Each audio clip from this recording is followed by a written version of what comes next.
going to take you inside an incredible event. We first traveled to this community because there were so many people who would not evacuate. And then we were there when it became one of the most dramatic stories of the hurricane. A fire burning more than 100 homes to the ground. And this is a New York neighborhood that is home to so many firefighters who were there for 9/11. My colleague and 2020 co-anchor Elizabeth Vargas here with more. Elizabeth. Diane, we spent the day today at Breezy Point. It's a community of firefighters and first responders with a long history of sacrifice.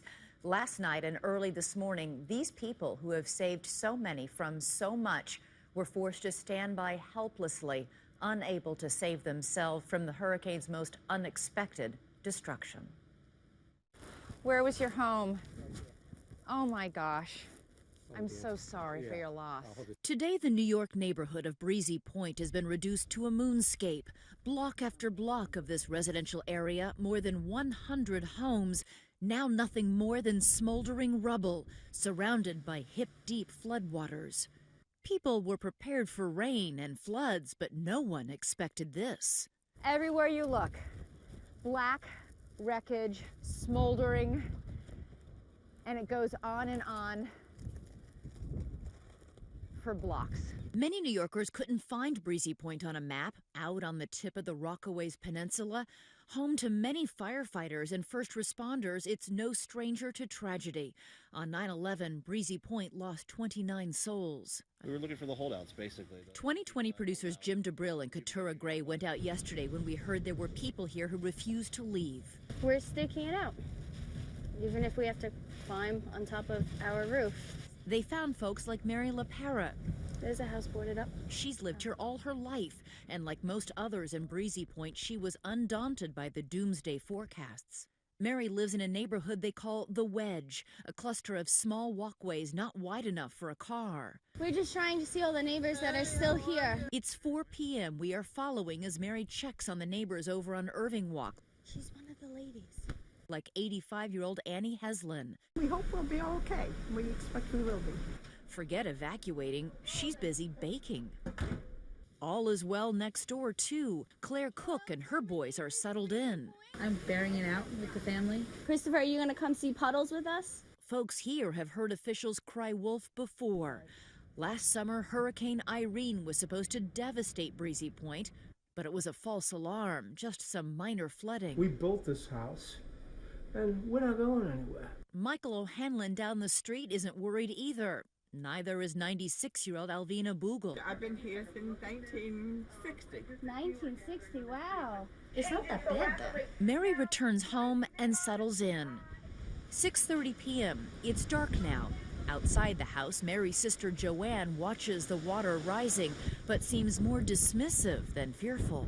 When there's waves starting to crash right here, then I'll start to be a little concerned. But until then, I'm good. But about half an hour later, everything changes. It is 6:55 and the power just went out. So we're officially screwed. She has no idea how right she is. Plunged into darkness, the wrath of Sandy takes hold. The storm surge sends water pouring in hard and fast. The ocean engulfs the neighborhood. Then, out of all that darkness, Mary spots unusual light. We've had to take higher ground. A bunch of homes are on fire. Our producers Jim and Katura are with the women as a huge blaze breaks out down the block. Breezy Point is destroyed, it feels like. It's like the apocalypse is hit. It is now 10 o'clock. With the flames menacing, the forces of nature finally deal a trace of good fortune to the neighborhood. The tides turn and the water mercifully recedes, low enough for the LaPeras and others to make a desperate escape. Next time there's a large storm, I'm just going to leave. It's not worth it. Many here expected that there would be flooding, there would be loss of power, but then this fire just erupted. As Jim reports from the scene, an explosion in the distance. Cars are blowing up. That's where we parked. It's all gone. We moved from one spot to the next spot, and we finally got, to all places, a Roman Catholic church. That was like the moment I was like, okay, we're going to be all right. We don't know where they're going to take us. We don't know. Don't know. So defiant just hours earlier, the residents are now grateful to have survived. Today, firefighters standing watch could barely believe the sight of the devastation. Have you ever seen anything quite like this? I haven't seen anything like this in my career. The only thing that came close to this was 9/11. This is right up to the very top step. And even people like Joanne Colello, who didn't lose her home to fire, discovered she had lost the lower level of her house to a flood. I said, thank God that we're all alive. Battered but not broken, the stoic residents here say they've been tested by tragedy before and are determined to carry on. We'll rebuild here, you know. You will. We'll come back. So many of the people we spoke with are vowing to rebuild even amid that total devastation. It is a community with deep roots and one that is in shock tonight. One resident echoed what Senator Charles Schumer told me this afternoon standing in that rubble.